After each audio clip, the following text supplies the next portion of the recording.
समता, मी Maharashtra online news चॅनलवरून बोलत आहे. आज आपण भेटणार आहोत कल्याणचे चार्टर्ड अकाउंटंट सी.व्ही. भोईर. नमस्ते. नमस्कार मॅडम. तुम्ही सांगू शकता आम्हाला की सी.व्ही. भोईर कंपनी ह्याची स्थापना केव्हा झाली? सी.व्ही. भोईर अँड कंपनी ही चार्टर्ड अकाउंटंट फर्म आहे. It is a proprietary concern आणि तिची स्थापना एप्रिल 1998 मध्ये झालेली आहे. ओके. तर आम्हाला सांगू शकता की चार्टर्ड अकाउंटंट आहे ह्याची ॲक्च्युली व्याख्या काय आहे? चार्टर्ड अकाउंटंट मतलब ॲक्च्युली चार्टर्ड अकाउंटंट म्हणजे आपण त्याला it is govern by the constitutions of India under the chartered accountants act 1949 आणि ही ऑल ओव्हर इंडिया लेवलला कॉन्स्टिट्यूशनने क्रिएट केलेली एक संस्था आहे की जी आपण चार्टर्ड अकाउंटंट्स ॲक्ट 1949 मध्ये अस्तित्वात आलेली आहे आणि तिच्या अंतर्गत एक्झाम्स कंडक्ट केल्यानंतर चार्टर्ड अकाउंटंटची डिग्री जी काय आहे ती म्हणजे पास केल्याचं सर्टिफिकेट दिलं जाते. म्हणजे ही ऑथराइज्ड आहे गव्हर्नमेंटकडून ऑल ओव्हर इंडिया लेवल. तुम्ही आम्हाला सांगू शकता की तुमची सर्व्हिस कुठपर्यंत मर्यादित आहे? महाराष्ट्रात आहे का इथं? आम्ही आमची सर्व्हिस मॅडम ॲक्च्युली महाराष्ट्रामध्ये पूर्ण महाराष्ट्रात प्रोव्हाइड करतो. पर्टिक्युलरली म्हणजे मुंबईमध्ये सगळीकडे प्रोव्हाइड करतो. मुंबई, कल्याण, ठाणे आणि ओव्हरऑल इकडे पुण्यापर्यंत आम्ही प्रोव्हाइड करतो आहे. आणि इन ॲडिशन समजा जर काही अपॉर्च्युनिटीज काय खोपोली वगैरे साईडला तिकडे आम्हाला मिळतात तर तिकडे पण we have started to provide service now. तुमचे क्लायंट कोणकोणत्या प्रकारचे आहेत? क्लायंट म्हणजे आमच्याकडे साधारणतः व्हरायटीज आहेत त्याच्यामध्ये सुद्धा. म्हणजे काही प्रोप्रायटरी कन्सर्न आहेत, काही पार्टनरशिप फर्म्स आहेत, काही प्रायव्हेट लिमिटेड कंपनी आहेत, इव्हन सॅलिड क्लायंट्ससुद्धा आमच्याकडे भरपूर आहेत. कारण आमची जी प्रॅक्टिस आम्ही सुरुवातीला जे केली ती सुरुवातीला अगदी छोटे प्रॅक्टिसपासून सुरुवात केली. त्याच्यामुळे आम्हाला सगळ्याच प्रकारचे क्लायंट्स आमच्याकडे आहेत. म्हणजे मोठेसुद्धा आहेत आणि छोटे पण, त्याच्यामध्ये बिल्डर्स वगैरे अशा प्रकारचे पण क्लायंट्स आमच्याकडे आहेत. आणि आता अशा प्रकारचे म्हणजे साधारणतः कॉर्पोरेटमध्ये पण आम्हाला बऱ्यापैकी आता क्लायंट्स मिळायला सुरुवात झालेले आहेत आणि ते सुद्धा मिळतील. म्हणजे कारण आमची वाशी साईडला वगैरे जे काही कन्सर्न्स आहेत त्याच्यामध्ये काय पब्लिक लिमिटेड कंपनीज पण आमच्याकडे आहेत आता. आणि छोटेपासून मोठेपर्यंत सर्व प्रकारचे क्लायंट्स आमच्याकडे म्हणजे इन्क्लुडिंग सॅलिड क्लास. वॅट हे बिल्डर्सवरती इम्प्लिमेंट केलेलं आहे. तुम्ही ह्याच्याबद्दल थोडीशी माहिती द्याल काय? हां, सांगू शकतो मॅडम. ॲक्च्युली वॅट हा इम्प्लिमेंट करताना 1 एप्रिल 2010 पासून 1% ऑफ द ॲग्रीमेंट व्हॅल्यू हा बिल्डर्स लोकांना म्हणजे प्रत्येक फ्लॅट ओनर्सला लावण्यात आलेला आहे. परंतु मध्ये म्हणजे 2006 पासून ॲक्च्युली बिल्डर्सला गव्हर्नमेंटने वर्स कॉन्ट्रॅक्ट टॅक्समध्ये आणलं होतं. परंतु त्यावेळेस बिल्डर्सचे असोसिएशनने ते अपीलमध्ये गेले होते, हायकोर्टमध्ये गेले होते आणि त्यावेळेस हायकोर्टामध्ये स्टे त्यांना मिळालं होतं. आणि त्यावेळेस म्हणजे गव्हर्नमेंटने एक त्यांचं प्रतिज्ञापत्र दाखल केलं होतं. परंतु प्रतिज्ञापत्र दाखल करून त्यांनी तेव्हा सांगितलं की आम्ही जे फ्लॅट्स आहेत त्यांच्यावरती टॅक्स लावायचं आमचं इंटेन्शन नाही आहे. त्यावेळेस हे जे अपीलमध्ये गेलं होतं हायकोर्टमध्ये, त्यावेळेस ते अपील त्यांनी विड्रॉ केलं. तेव्हा त्याच्यानंतर 1 एप्रिल 2010ला जेव्हा व्हॅट अंमलात आला त्याच्यानंतर गव्हर्नमेंटने सांगितलं की 2006 पासून वर्स कॉन्ट्रॅक्ट टॅक्स हे प्रत्येक बिल्डरला लागू आहे. तर तेव्हापासून 20 जून 2006 नंतर जेवढे पण ॲग्रीमेंट आपल्याकडे रजिस्टर झालेले आहेत तेव्हापासून ते आतापर्यंत सगळ्यांना त्यांनी म्हणजे 31 मार्च 2010 पर्यंत वर्स कॉन्ट्रॅक्ट टॅक्स ॲप्लिकेबल होता. आणि त्याच्यानंतर 1 एप्रिल 2010 पासून व्हॅट अंमलात आलेला आहे की जो 1% ऑफ द ॲग्रीमेंट व्हॅल्यू प्रत्येक फ्लॅट ओनर्सवरती लावण्यात आलेला आहे. तो म्हणजे आता सेम पद्धत म्हणजे ते आता कंटिन्यू टू बी फॉलोड झाले. आता सगळ्यांना 1% ऑफ द ॲग्रीमेंट व्हॅल्यू आता एप्रिल 2010 पासून लागू करण्यात आले.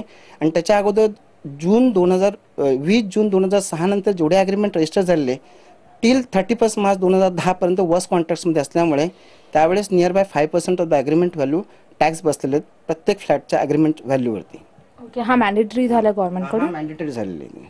फक्त एवढंच झालं की त्याचं इम्प्लिमेंटेशन ॲक्च्युली गव्हर्नमेंटचं नोटिफिकेशन 6 ऑगस्ट 2012ला आलं आणि त्यांनी सांगितलं की त्याप्रमाणे बिल्डर्स लोकांनी रजिस्ट्रेशन ज्यांनी केलेलं नव्हतं त्यांना सेस टॅक्समध्ये साधारणतः त्यांनी 16 ऑगस्ट 2012ची डेट दिली आणि interest plus fine plus tax असं सर्वांचं पेमेंट्स 31 ऑगस्ट 2012पर्यंत कंपल्सरी भरायला सांगितलेले आहेत त्यांनी.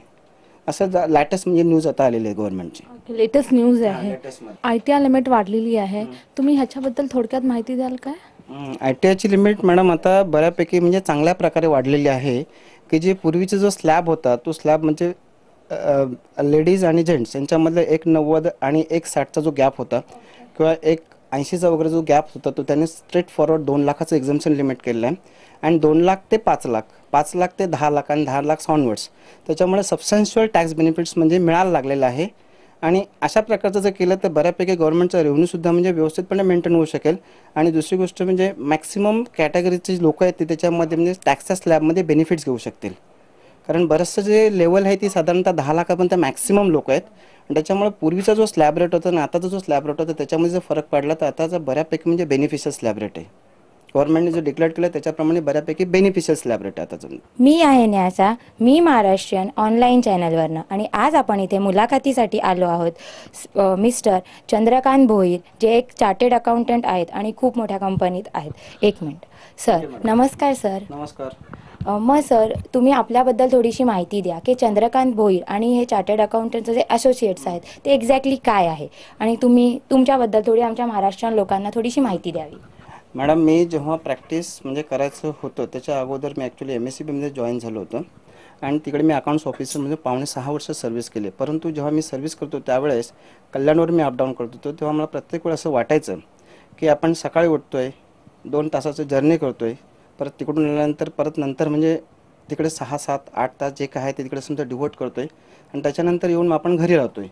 त्यापेक्षा आपण स्वतःचीच प्रॅक्टिस का करू नये. आणि त्यावेळेस मी संध्याकाळी वगैरे येऊन म्हणजे पार्ट टाईम पण प्रॅक्टिस करायचो संध्याकाळी. इव्हन मी Saturday, second Saturday, fourth Saturday जेव्हा असायचं तेव्हासुद्धा मी म्हणजे बसायचो आणि काम करायचो. त्याच्यानंतर वन फाईन डे मी डिसाईड केलं की नाही, आपण जर समजा जर एम्प्लॉयमेंटमध्ये राहिलो तर आपली स्वतःची डेव्हलपमेंट आपल्याला करता येणार नाही. कारण प्रॅक्टिसमध्ये जे आपल्याला जे मिळतं आहे की ज्याच्यामुळे सगळ्याच प्रकारचे एक्सपिरियन्स मिळतात. आणि इन ॲडिशन टू दॅट डेव्हलपमेंटच्या पॉईंट ऑफ व्ह्यू विचार केला तर सगळ्यात म्हणजे रिस्क आणि रिटर्न्स हे दोन्ही फॅक्टर्स होते तेव्हा.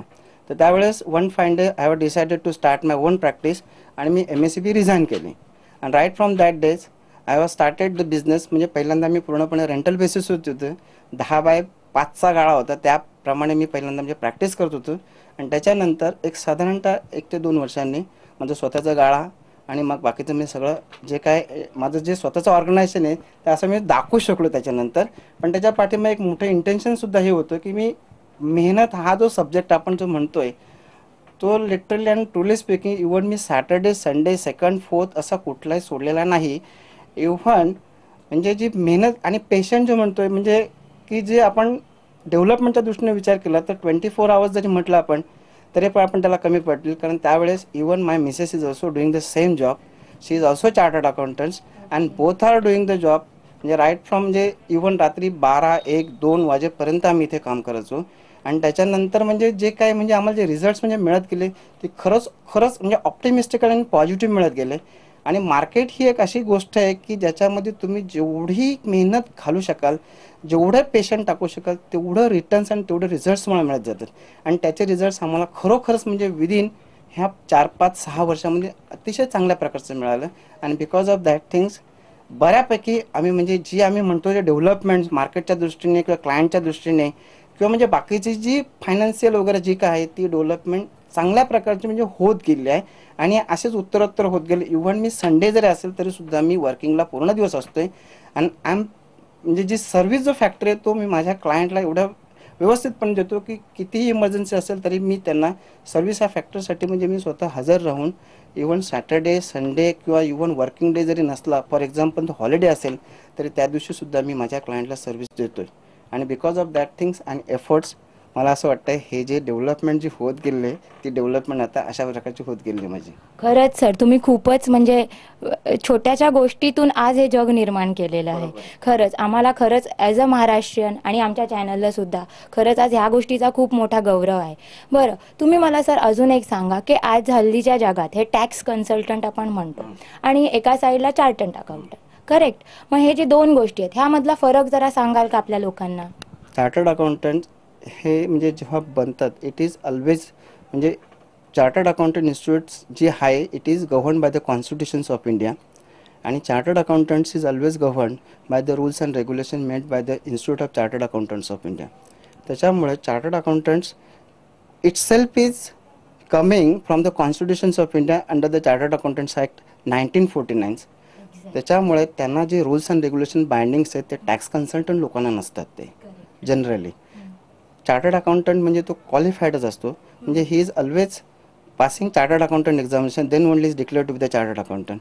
टॅक्स कन्सल्टंट लोकांना अशा प्रकारचं बेसिक क्वालिफिकेशन्स म्हणजे नसते. बेसिक म्हणजे ते SSC असू शकतात किंवा 12वी पण असू शकतात, क्वालिफाईड म्हणजे ग्रॅज्युएट पण असू शकतात ते, किंवा काय काय अंडर ग्रॅज्युएट पण असू शकतात. पण त्यांना असं चार्टर्ड अकाउंटंट जशी क्वालिफिकेशन असते, जसं चार्टर्ड अकाउंटंटचे जे basic qualification AC associate chartered accountant, त्याच्यानंतर बाय प्रॅक्टिस 5 वर्षापेक्षा जास्त कंटिन्यूस प्रॅक्टिस केली की FCची वगैरे डिग्री असते, तशी टॅक्स कन्सल्टंट लोकांना नसते. आणि त्याच्यामुळे चार्टर्ड अकाउंटंट्स लोकांचा जो स्कोप आहे, बिकॉज ऑफ द कॉन्स्टिट्यूशन्स आणि govern by the institute of chartered accountants of India's act 1949, त्यांचा स्कोप आहे तो डेफिनेटली सगळ्यात जास्त असतो, की त्यांना सगळे राईट्स म्हणजे ऑडिटचे राईट्स आहेत तुमचे.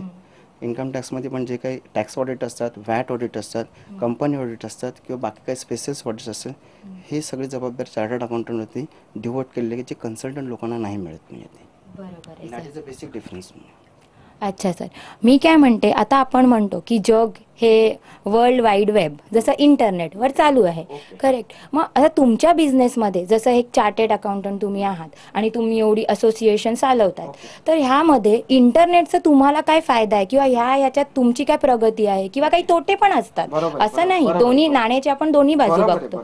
तर त्या बाबतीत तुम्हाला काय बोलायचं आहे की इंटरनेटचा कसा काय उपयोग आहे? इंटरनेटचा उपयोग हल्लीच्या युगामध्ये खूप चांगला झालेला आहे, कारण इन्कम टॅक्सचे पेमेंट्स, इन्कम टॅक्सचे ऑनलाईन सबमिशन्स हे सगळे ऑनलाईनने इंटरनेटने होतात आणि खूप चांगल्या प्रकारचे साईट डेव्हलप झाले, की ज्याच्यामुळे बराचसा मॅन्युअल म्हणजे जे काम करायला लागायचं ते आता बऱ्यापैकी कमी झालेले. दुसरी गोष्ट म्हणजे इवन सेल्स टॅक्स जो आपण व्हॅट वगैरे म्हणतो ते पण सगळं ऑनलाईन चालले, त्याच्यामुळे नेटचा खूप फायदा झालेला आहे त्याच्यामध्ये. त्याच्यानंतर तुमचं सर्व्हिस टॅक्स आहे, हा सर्व्हिसचा सुद्धा ऑनलाईन चालले, म्हणजे टॅक्सेस सगळे जे पण काय आहेत ते पूर्णपणे नेटवरती चालतात. आणि नेट फॅसिलिटीमध्ये बऱ्यापैकी जो टाईम कन्झ्युमिंग जो फॅक्टर आहे तो वाचलेला आहे. आणि इव्हन आम्ही रात्री 11-12पर्यंत जरी बसलो तरी पण आम्ही म्हणजे नेटवरती इन्कम टॅक्सचं, सेल्स टॅक्सचं, सर्व्हिसेसचे रिटर्न्स फाईल करू शकतो, एक्सायचे रिटर्न फाईल करू शकतो, जे पूर्वी मॅन्युअली आम्हाला करता येत नसायचं. मॅन्युअली आम्हाला डे वाईज म्हणजे रिस्ट्रिक्शन असायचं की संध्याकाळी 6 वाजेला डिपार्टमेंट बंद व्हायची. आता तसं आमच्यावरती रिस्ट्रिक्शन नाही, आम्ही रात्री किंवा उशिरापर्यंत बसून पण ती रिटर्न्सची काय आहेत सबमिशनची ती कामं करू शकतो, प्रोव्हायडेड कल्याण ज्युरिडिक्शनमध्ये थोडासा प्रॉब्लेम कधी कधी होतो. आता पॉवरचा बऱ्यापैकी प्रॉब्लेम्स कमी झाले, पण पूर्वी 3-3, 6-6 तास शटडाऊन असायचं आणि पर्टिक्युलर इन्कम टॅक्सची डेट असायची. For example submissions of income tax returns tax ऑडिटचे जे 30 सप्टेंबर वगैरे असतात ते, आणि ती रिटर्न्स त्यावेळेस जर सबमिट झाली नाही तर मग त्याच्यावरती हेवी फाईन वगैरे असते ती. परंतु जर समजा पॉवरच नसेल तर तुम्ही इंटरनेटने कसं तुम्ही सबमिट करणार. मेन प्रॉब्लेम तर पॉवरचा असायचा, परंतु आता बऱ्यापैकी तर पॉवरचे प्रॉब्लेम्स बऱ्यापैकी रिझॉल्व्ह झाले आहेत. त्याच्यामुळे नेटने आम्हाला बऱ्याचशा सर्व्हिसेस ह्या प्रोव्हाइड करता येतात आणि नेटचा मॅक्सिमम फायदा झालेला आहे त्याच्यामुळे, म्हणजे खूपच चांगला फायदा झाला की ज्याच्यामुळे मॅन्युअली वर्क बरेचसे कमी झाले त्यांचे. आणि आताची फॅसिलिटी गव्हर्नमेंटने जी प्रोव्हाइड पण करून दिली की ज्या साईट्स खूप चांगल्या प्रकारचे डेव्हलप झाले. फॉर एक्झाम्पल इन्कम टॅक्सची साईट खूप चांगल्या प्रकारची डेव्हलप झाली, सेल्स टॅक्सची साईट खूप चांगल्या प्रकारची डेव्हलप झाली, इव्हन सर्व्हिस टॅक्स आणि एक्साईजची साईट खूप चांगल्या प्रकारच्या सर्व्हिस आम्हाला मिळतात त्याच्यामुळे. आणि even registration facility because of that things very simple झालेली आहे ती. म्हणजे असं एकंदरीत की इंटरनेटमुळे आपल्या बिझनेसला फायदाच आहे आणि वर्कलोड पण बऱ्यापैकी कमी झालंय आणि लेबर लोड पण कमी झालाय, तर ते आपण कसंही टायमिंगनुसार ऍडजस्ट करून घेऊ शकतो, राईट. बरं, आज हे जग स्पर्धेवर चाललेलं आहे, बरोबर आहे सर, आणि तुम्हाला तर माहितीच आहे जिथे तिथे चार्टर्ड अकाउंटंट्स डिग्रीज घेत आहेत. मग तुमच्या मते या स्पर्धेच्या युगाला तुम्ही कसं सामोरे जाल?